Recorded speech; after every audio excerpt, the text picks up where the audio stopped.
नमस्कार, मेरा नाम है संजय कुमार और आप सभी का स्वागत है हमारी एक और नई वीडियो में।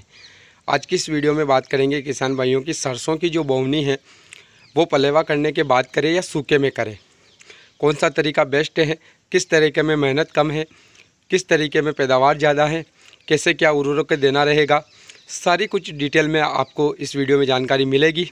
तो वीडियो को आपको पूरा ज़रूर देखना है, लाइक कर देना है, चैनल पर नए हो तो सब्सक्राइब करके बेल आइकन को ज़रूर दबाना।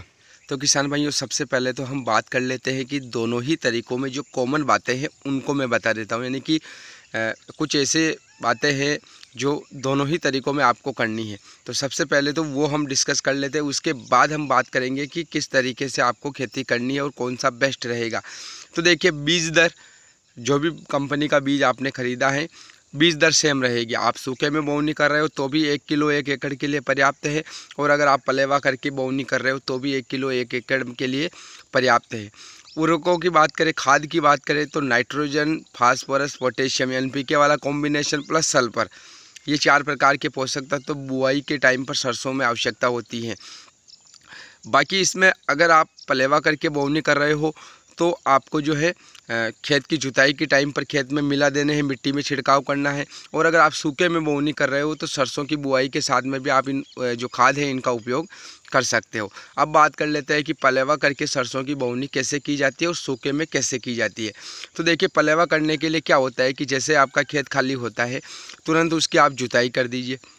जुताई करने के बाद आपको क्या करना है कि जिस खेत में आपको सरसों लगानी है वहाँ पर आपको फव्वारे वगैरह सेट करने हैं, या डायरेक्ट आप कुएँ से या ट्यूबवेल से खेत में जो है पानी लगाना होता है उसका पलेवा करने के लिए। तो आप फव्वारे से लगा रहे हो तो जल्दी काम हो जाएगा और तरीका ठीक है। तो इसमें क्या होता है कि जब हमारे खेतों में ठंड के दिनों में कुएँ का या ट्यूबवेल का पानी जाता है तो जो लेट वाले जो खरपतवार होते हैं, जो ठंड वाली फसलों में जो खरपतवार अंकुरण होता है, उन खरपतवार का अंकुरण होना शुरू हो जाता है, क्योंकि ट्यूबवेल और कुएँ का पानी जाते ही वो खरपतवार अंकुरित होना शुरू हो जाते हैं। तो आपको पलेवा करने के लिए फव्वारे अगर आपने लगाए हैं तो 2-3 दिन फव्वारे चलने दें, खेत में पर्याप्त नमी कर दें। पर्याप्त नमी होने के बाद उसको 2-5 दिन के लिए छोड़ दें। 2-5 दिन के लिए छोड़ोगे तो वो खरपतवार का अंकुरण हो जाएगा। उसके बाद खेत की फिर से जुताई करनी है। जुताई करने के बाद पाटा ज़रूर लगा देना है, क्योंकि लास्ट जुताई में आपको ध्यान ये रखना है कि खेत में इतनी नमी होनी चाहिए कि उसके बाद जब आप मशीन से सरसों की बिजाई करोगे तो सरसों का अंकुरण होना ज़रूरी है। यानी कि अगर आपने नमी कम पटक दी तो फिर से आपको फव्वारा लगाना पड़ेगा बुआई होने के बाद। इस बात का ध्यान रखना है। लास्ट में अच्छे से मिट्टी को दबा देना है, पाटा लगा देना है। उसके बाद 1 किलो को 1 एकड़ के लिए आप मशीन से बुआई कर सकते हो। मशीन से बुआई आप पंक्ति से पंक्ति की दूरी 30 सेंटीमीटर, बीज की गहराई 4 से 5 सेंटीमीटर आपको रखनी है। अब बात कर लेते हैं कि सूखे वाला जो तरीका होता है वो कैसा होता है। तो देखिए, सूखे वाले तरीके में क्या होता है कि 1 या 2 बार आपको कल्टीवेटर से खेत की जुताई करनी है। उसके बाद आपको जो है चाहे आपके पास क्यारियाँ बनाने वाला जो कुछ भी सेरा वगैरह है तो उससे आप क्यारियाँ बना दीजिए, या फिर कल्टीवेटर के साइड पर आप लोहे के जो चद्दर आते हैं वो लगाकर कल्टीवेटर से ही खेत में क्यारियाँ बना सकते हो। किसी भी प्रकार से आपको खेत में लगभग 7 से 8 फीट चौड़ाई वाली क्यारियाँ डाल देनी है। ये सब कंप्लीट हो गया। उसके बाद में आपको क्या करना है कि सरसों का छिड़काव होता है। सूखे में बोवनी का तरीका बता रहा हूँ। सरसों का छिड़काव कर दीजिए 1 किलो 1 एकड़ में। उसके बाद आपको जो एनपीके वाला कॉम्बिनेशन और सल्फर वगैरह जो भी डालना है उनको भी आप सूखे में छिड़काव कर दीजिए, और फिर एंड में उसमें पानी लगाया जाता है। पानी लगाने में ज़्यादा दिन नहीं निकालने हैं, 1-2 दिन में आपको पानी लगा देना है। पानी लगाओगे फिर उसके बाद 4 से 5 दिन बाद जैसे ही सरसों का अंकुरण होगा, सरसों दिखाई देने लग जाएगी। तो ये तो होता है सूखे वाला तरीका। बहुत सारे किसान भाई इस तरीके से खेती करते हैं, बहुत सारे किसान भाई पलेवा वाले तरीके से खेती करते हैं। अब हम इसमें फ़ायदा नुकसान की अगर हम बात करें तो देखिए, सूखे में अगर आप बोवनी करोगे तो आपको 1 या 2 पानी ज़्यादा देने पड़ेंगे। पलेवा करने के बाद अगर आप बोवनी कर रहे हो तो आपको 1 या 2 पानी की कम आवश्यकता पड़ेगी, क्योंकि शुरुआत में आप पलेवा करोगे, सरसों का अंकुरण भी हो जाएगा, सरसों बड़ी बड़ी भी हो जाएगी। 30 से 35 दिनों बाद पहले पानी की आवश्यकता पड़ेगी। और इसमें सूखे वाले तरीके में ऐसा नहीं होता है। सूखे वाले में पहला पानी जब लगाओगे तब तो सरसों का अंकुरण होगा, उसके बाद आपको 8-10 दिन बाद ही दोबारा दूसरा पानी देने की जरूरत पड़ जाएगी। उसमें थोड़ा बहुत यूरिया भी आपको डालना पड़ेगा। और पलेवा वाली में फर्स्ट पानी में आपको यूरिया का उपयोग करना है। 1 हिस्से को 2 बार में यूरिया आप सरसों में डाल सकते हो। बात करें ना यहाँ पर पैदावार की, तो देखिए पैदावार में तो ऐसा कुछ भी नहीं है कि किससे ज़्यादा निकलेगी या किससे कम निकलेगी।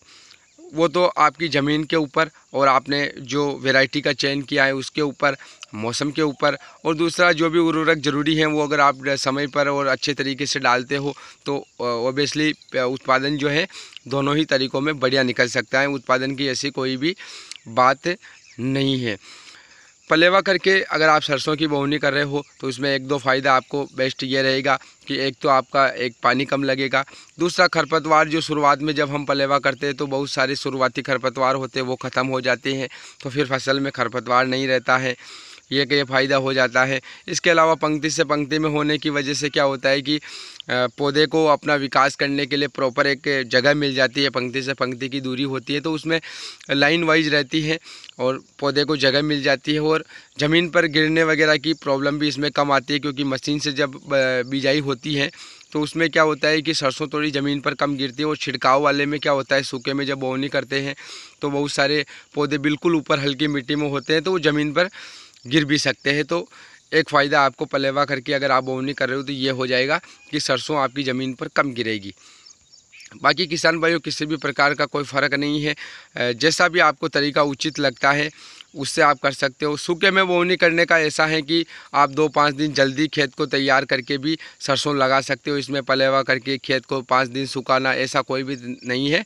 जैसे ही खेत खाली होता है 2 बार जुताई कीजिए, 1-2 दिन की धूप मिलने दीजिए, फिर कल्टीवेटर से क्यारियाँ बनाइए, सरसों और खाद का छिड़काव कीजिए और पानी लगा दीजिए। बस सिंपल सा तरीका है, इसमें कोई ज़्यादा आपको बाद में खरपतवार का अंकुरण होता है तो खरपतवार अलग तरीके से आपको कंट्रोल करना है। बाकी इस तरीके से आप भी सरसों की बोवनी कर सकते हो, उत्पादन में कोई भी फ़र्क नहीं पड़ेगा।